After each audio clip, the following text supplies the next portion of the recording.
সরকারের মাত্রা রাজ্য শান্তি প্রতিষ্ঠার লক্ষ্যে রাজ্য মাননীয় মুখ্যমন্ত্রী সকলের প্রিয় মুখ্যমন্ত্রী প্রফেসর ডক্টর মানিক সাহা মহোদয়ের উদ্যোগে সারা দিয়ে গত সেপ্টেম্বর 2024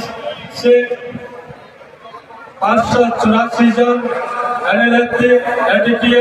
বিদ্রোহী আত্মসম্পন্ন করে স্বাভাবিক জীবন যাপন ফিরে আছে। এর মাধ্যমে রাজ্য দীর্ঘ 35 বছরের বিদ্রোহ থেকে মুক্ত হয়। দেশের মাননীয় প্রধানমন্ত্রী শ্রী নরেন্দ্র মোদীজির পরিকল্পনা করায় অষ্টম লক্ষ্মী ধারণাটি ফলপ্রসূ করার লক্ষ্যে উত্তর পূর্ব অঞ্চলের রাজ্যগুলি শান্তি সহ সার্বিক উন্নয়নের জন্য ভারত সরকারের বিভিন্ন পরিকল্পনা হাতে নিয়েছে।